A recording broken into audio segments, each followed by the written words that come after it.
Selamat pagi saudara, berjumpa lagi bersama saya Yulia Kesya dalam perbincangan hangat Sapa Sumut. Nah, di Sapa Sumut kali ini saudara, kita akan membahas mengenai platform yang memberikan masyarakat pembelajaran di bidang hukum.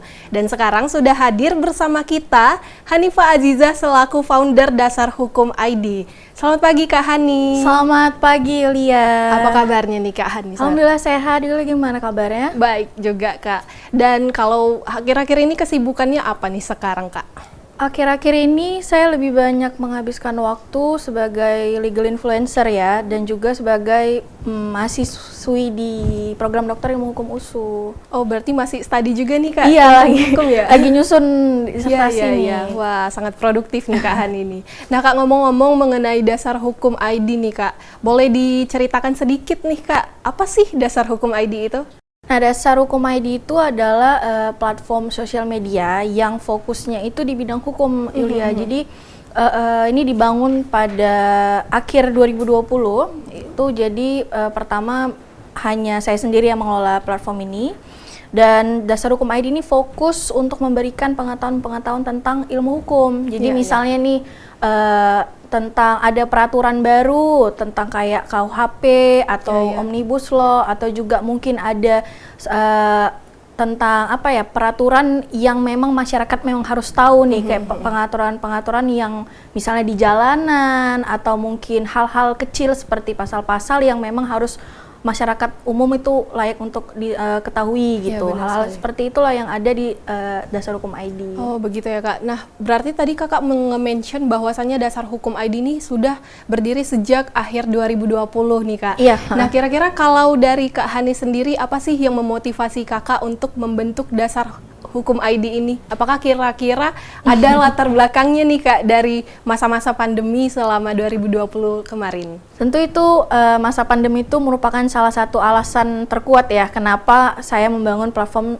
sosial media ini. Jadi waktu tahun 2020 itu platform membahas tentang hukum itu masih sedikit, Yulia. Jadi kan kalau sekarang kita ketik hukum aja di Instagram ya, misalnya kan itu udah banyak tuh muncul. Sudah banyak, ya. Nah, kalau waktu itu saya masih sekitar 5 atau 3 akun-akun sosial media yang memang bahas tentang hukum. Nah, kenapa saya mau membentuk Dasar Hukum ID ini? Karena memang salah satunya hobi saya sharing ya, mengajar gitu kan. Berbagi ilmu. Nah, jadi karena kita cara memanfaatkan teknologi itu seperti apa ya, dengan cara ini. Karena waktu tahun 2020 TikTok itu belum se-viral sekarang, jadi saya memilih Instagram untuk berkomunikasi dengan mahasiswa dan mahasiswi di sosial media. Nah, itulah salah satu alasan penting juga, karena kan banyak menghabiskan waktu di rumah ya, dan kita tuh banyak sosial media pada tahun segitu ya, 2020 gitu ya. Berarti dari Kak Hani sendiri melihat bahwasannya sosial media ini bisa ya menjadi sumber informasi untuk berbagi ke teman-teman terkait bidang hukum tadi ya Kak ya? Iya, sumber informasi dan juga bisa menjadi sumber penghasilan tuh Yulia. Iya, benar sekali ini Kak. Nah, kalau dari Kak Hani sendiri nih, berarti kan sudah kira-kira 3 tahunan juga ya Kak berjalannya Dasar Hukum ID ini. Apa sih Kak kira-kira pencapaian positif yang sudah diraih dari Dasar Hukum ID ini Kak? Pencapaian positifnya adalah kami merangkul banyak mahasiswa dan mahasiswi di nasional tentunya untuk melakukan kegiatan-kegiatan webinar, baik itu webinar yang bersifat tentang hukum, dan juga bagaimana cara untuk menjadi mahasiswa yang produktif, dan juga bagaimana menjadi kesetaraan gender di bidang pendidikan. Jadi hal-hal isu-isu tertentu tersebutlah yang kami bungkus di dalam Dasar Hukum ID itu. Jadi bersama-sama dengan secara nasional nih kami bagaimana untuk menciptakan kegiatan-kegiatan yang bermanfaat, baik itu setelah atau sebelum pandemi dan selama pandemi gitu. Oh, begitu ya Kak. Nah, berarti kan Kak kalau boleh tahu nih, dari Dasar Hukum ID ini sistemnya akademisi atau praktisi nih Kak? Dan tadi kan Kakak juga udah mention perihal kegiatan-kegiatan dari Dasar Hukum ID tersebut kan, seperti seminar, webinar gitu. Lalu apa aja sih Kak kegiatan lain yang dari Dasar Hukum ID tersebut? Selain mengadakan kegiatan itu, kami juga rutin berdiskusi via direct message dan juga via email mengenai masalah-masalah hukum, dan itu sementara ini masih gratis, dan juga saya nanti langsung menghubungkan dengan advokat-advokat yang memang mereka LBH kami sambungkan juga, dan itu memang gratis untuk sampai saat ini. Itulah yang banyak dari direct message mereka itu ngirim pesan ke kami masalah-masalah hukumnya, dan kami selesaikan. Saya langsung hubungkan ke teman-teman saya nih, ini ada masalah, karena kan nggak semuanya masyarakat tuh tahu bagaimana sistem kita untuk mendapat bantuan hukum secara cuma-cuma gitu kan, karena ada beberapa LBH yang juga masyarakat tidak tahu bagaimana. Nah, disitulah saya menjadi penghubungnya gitu. Berarti sebagai sumber menginformasikan juga seperti itu ya Kak? Iya. Kalau untuk programnya sendiri nih Kak, di Dasar Hukum ID apa aja sih Kak program-programnya? Program kami juga banyak, di website itu kami juga udah mulai membuka untuk siapa aja yang mau menulis tentang tulisan hukumnya atau pendapat hukumnya di situ, atau opini mereka mengenai isu-isu hukum tertentu, tapi memang itu diedit juga sama tim ya, mana yang bisa, takutnya kan itu impactnya ke dasar hukum juga, walaupun itu tanggung jawab si penulis gitu kan. Nah, program selanjutnya itu juga kami akan mengadakan internship yang kedua nih Yulia, karena batch pertama berarti ada internship juga? Iya, ada internshipnya juga, jadi ada divisi desain grafis, public relation, marketing officernya juga ada juga. Jadi banyak hal-hal yang memang kami bungkus di dalam Dasar Hukum ID ini untuk menjadi produktif gitu. Nah, berarti kalau dari Dasar Hukum ID ini Kak dibuka secara umum berarti nih ya? Iya, dibuka secara umum, tapi untuk beberapa divisi itu kami membuka beberapa persyaratan, karena ada beberapa divisi yang memang diperlukan mahasiswa saja gitu kan, karena kalau untuk desain grafis ya biasa itu mahasiswa juga udah bisa content creator, karena sekarang kan udah banyak juga kan aplikasi mengenai content creator. Jadi biasanya sih yang untuk tamatan S1 hanya yang bagian marketing operating project-nya aja gitu Yulia. Oke, baik Kak. Nah, kalau dari Kak Hanifah sendiri nih, seperti tadi kan Kakak sudah mention bahwasannya membuka internship gitu. Kalau untuk internship ini berarti Kak fokusnya apakah ada teman-teman dari luar Medan juga bergabung, berarti skala nasional nih gitu kan? Iya. Atau Kak Hanifah sendiri lebih memfokuskan untuk teman-teman yang di Medan dulu nih berkembang seperti itu untuk di bidang hukum ini sendiri Kak? Nah, untuk sementara memang saya menyediakan kuota untuk internship itu 10 orang ya, di mana 70% itu dari Medan. Supaya apa? Karena untuk gampang koordinasinya nanti kalau ada kegiatan yang bersifat offline. Kalau dulu sih selama pandemi kami itu banyak dari di Pulau Jawa gitu, ada yang dari Undip, ada yang dari Unpad gitu-gitu kan. Nah, kalau sekarang memang lebih banyak dari Medan. Untuk apa? Untuk biar setiap kegiatan yang bersifat offline kami gampang untuk koordinasinya begitu Yulia. Wah, menarik sekali nih Kak di Dasar Hukum ID tersebut. Nah, kalau saya lihat tuh dari sosial media juga Dasar Hukum ada juga ya Kak membedah buku-buku hukum tersebut. Nah, itu gimana sih Kak kira-kira? Boleh dong diceritain Kak? Konsep Dasar Hukum itu biasanya kami kan dihubungi oleh penerbit dan juga penulis buku di mana itu akademisinya kan. Tapi beberapa dari kami juga biasanya fee untuk saya misalnya saya berikan kalau gimana ditukar untuk buku gratis nih. Jadi pesertanya dikasih buku gratis sebanyak 5 orang atau 10 orang. Jadi konsepnya ya sama-sama simbiosis mutualisme juga kan. Nah, di sini juga begitulah sistem dari Dasar Hukum ID itu.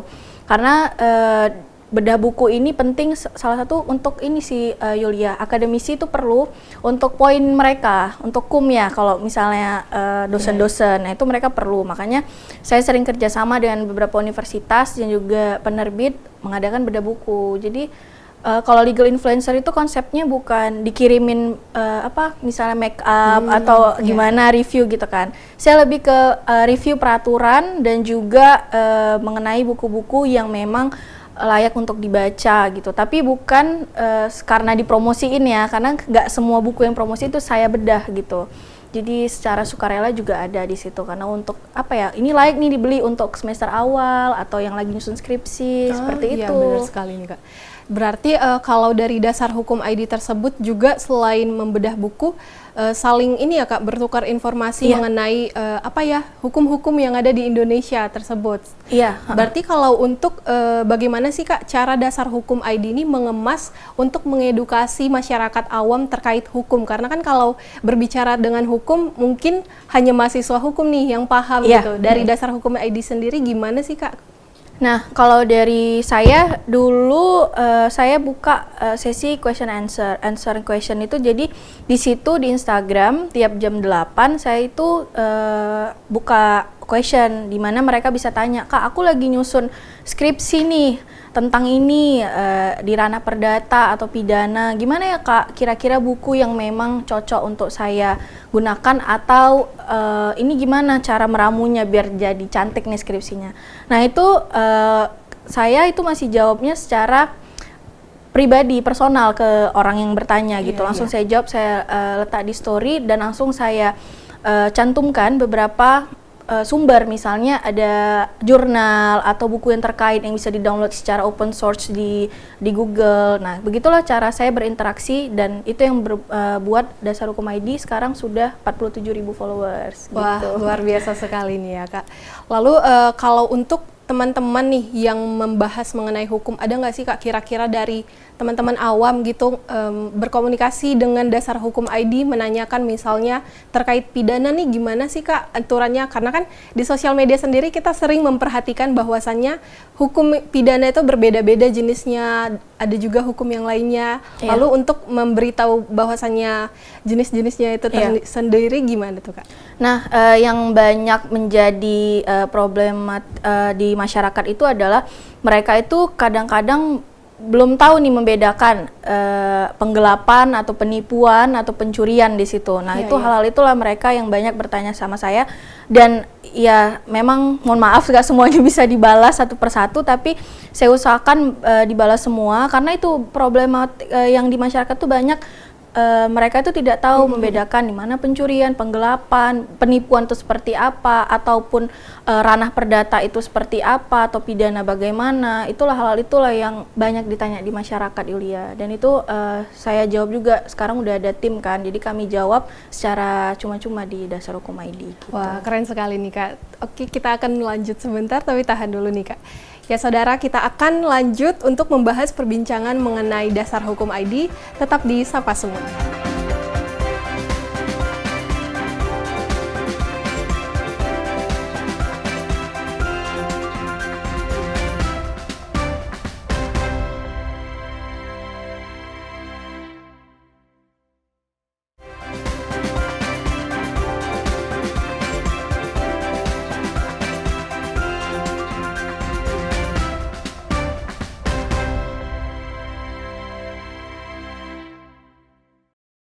Ya saudara, berjumpa lagi bersama saya Yulia Kesha di Sapa Sumut.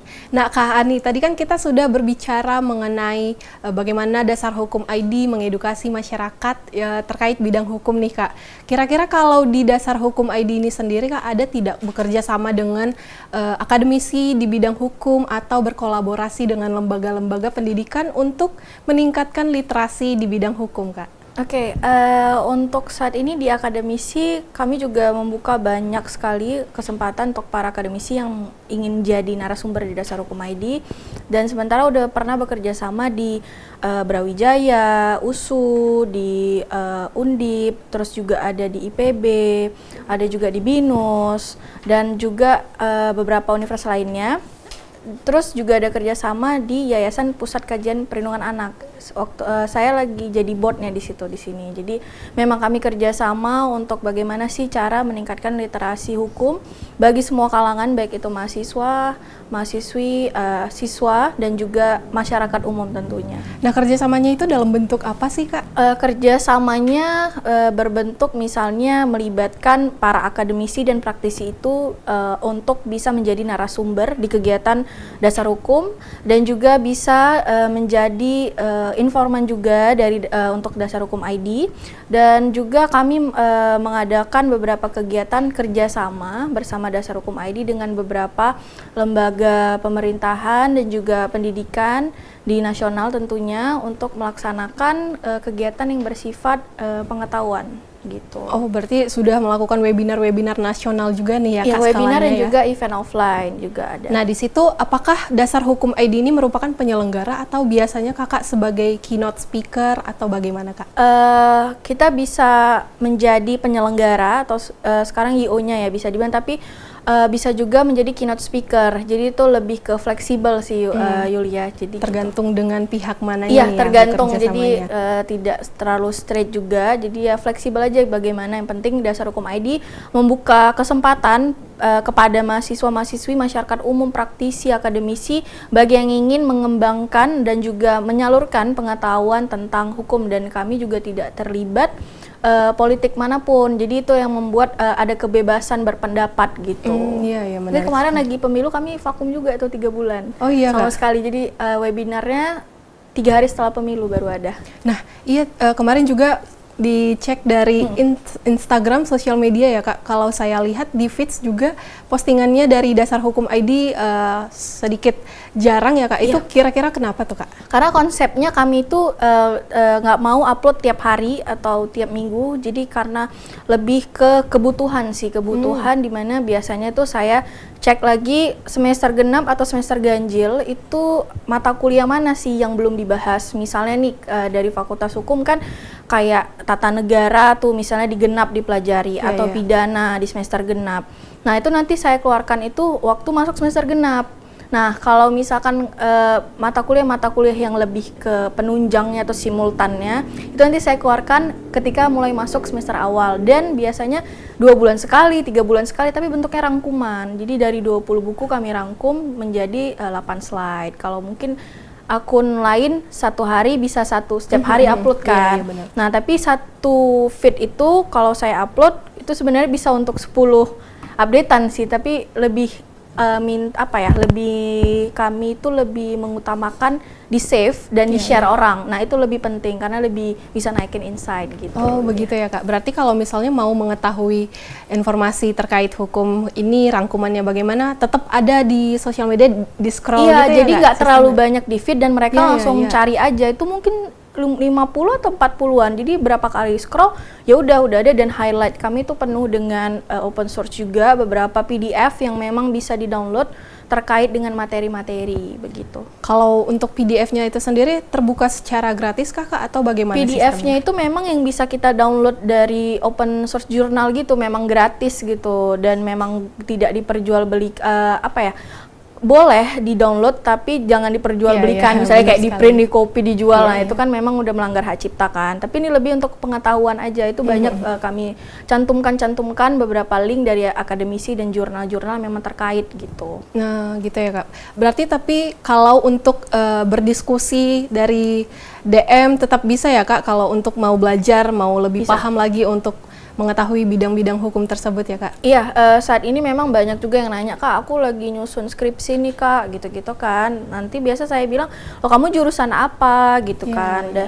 Saya jurusan ini Kak, yang mana ya Kak kira-kira? Ya udah kami nanti konsultasi, dan itu nggak bayar gitu. Tapi memang di tempat lain saya ada tentor juga di praktisi mengajar kan, karena memang belum ada terafiliasi dengan universitas manapun, jadi saya biasanya tentor di praktisi mengajar. Begitu. Oh ya nih Kak, sedikit keluar dari topik nih, saya penasaran sedikit, kalau misalnya nih di Indonesia kan beberapa kasus ada yang viral nih gitu, kira-kira dari Dasar Hukum ID ada nggak Kak mengkajinya, kenapa dia bisa mendapatkan hukuman berapa tahun di penjara, berapa tahun denda, berapa banyak denda gitu. Kalau di Dasar Hukum sendiri ada tidak Kak? Kalau di Dasar Hukum ID itu lebih memberikan bagian ke platform lain yang memang memberitakan yang viral. Tapi kami itu lebih ke pengetahuan yang memang berbasis kayak untuk mahasiswa yang memang untuk mengakses, karena sifatnya itu bukan berita, tapi mungkin karena banyak permintaan juga kan, gimana sih Kak bahas dong yang viral atau via story aja juga nggak apa-apa Kak gitu kan. Banyak juga permintaan seperti itu, tapi kayaknya kedepannya kami bakalan bahas sih dengan beberapa tim juga, karena memang itu penting kan, nggak selamanya juga yang konsumsi si Dasar Hukum ID ini mahasiswa kan Yulia. Iya benar sekali Kak.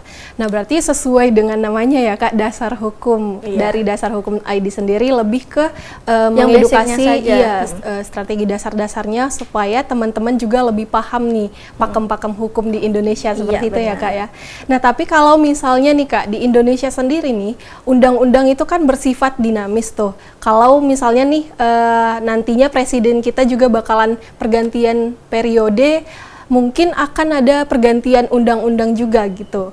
Kalau dari Dasar Hukum ID sendiri bagaimana nantinya dari Kak Hani mengedukasi atau menginformasikan teman-teman terkait undang-undang atau hukum-hukum yang berlaku tetapi tetap relevan gitu di masyarakat. Nah, kalau Dasar Hukum ID itu lebih mengutamakan yang mana betul-betul secara substansial. Misalnya kayak kemarin tuh tentang KUHP, di mana ada pasal-pasal yang baru mungkin orang salah persepsi. Nah, itu lebih kami utamakan. Misalnya perbedaan pasal yang memang kontroversial. Ada seperti misalnya kumpul kebo atau tentang binatang yang dipelihara oleh tetangga itu dapat dihukum itu bagaimana gitu kan.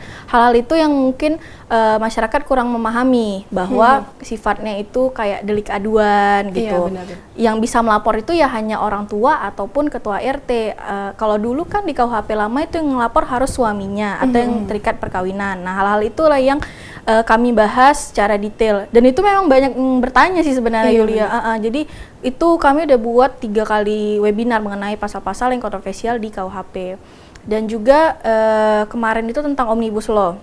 Omnibus Law itu ada yang menguntungkan dan ada yang merugikan, tapi memang sebenarnya dari Omnibus Law ini yang membuat untung itu lebih disatukan semua peraturannya, tapi yang merugikan juga bagi para pekerja. Nah, hal itulah kami komunikasikan via story dan juga feed bahwa Omnibus Law ini ada untungnya tapi ada juga nih ruginya gitu. Jadi dari both side-nya kami apain, pro dan kontranya bagaimana. Nah, itulah cara kami mengemas informasi di Dasar Hukum ID gitu. Supaya tetap tidak menggiring opini ya Kak dari segi sebenarnya itunya, bukan kami mengajak juga untuk kritis itu bagaimana, kontranya itu seperti ini poinnya, pro-nya ini ada kelebihannya lah. Itu sebenarnya lebih mengasah mahasiswa dan mahasiswi untuk lebih peduli juga, dan juga biar tidak termakan hoax juga, lebih ke situ sih gitu.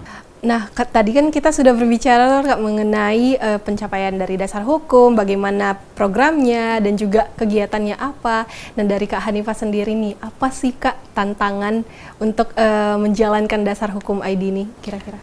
Tantangannya itu sulit ya untuk menjadi orang yang berintegritas dan juga idealis di apalagi menjalankan platform sosial media seperti ini.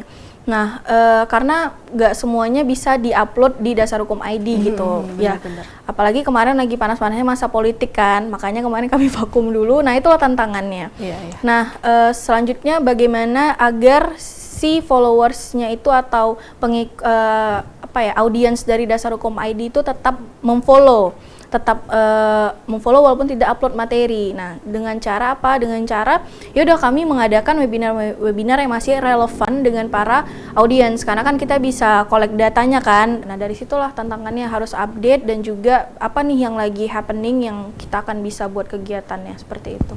Kalau untuk sekarang nih Kak, ada nggak Kak kira-kira rencananya Dasar Hukum ID ke depannya nih Kak? Boleh dong sedikit diceritakan. Rencananya nanti Dasar Hukum ID juga akan berkolaborasi dengan beberapa anak muda di Kota Medan, karena kan ini lagi Kompas TV Medan ya. Jadi sekalian nanti adik-adik yang mau mungkin mengembangkan bakatnya atau ingin menjadi influencer hukum juga, kami nanti akan buka pelatihan secara gratis di Dasar Hukum ID. Mungkin yang ingin jadi content creator gimana, nanti kami akan buka sekitar bulan depan lah kali ya, abis saya proposal. Nah, Kak Hanifah terakhir nih, kira-kira apa sih Kak harapan Kak Hani untuk Dasar Hukum ID dan juga masyarakat mengenai literasi di bidang hukum?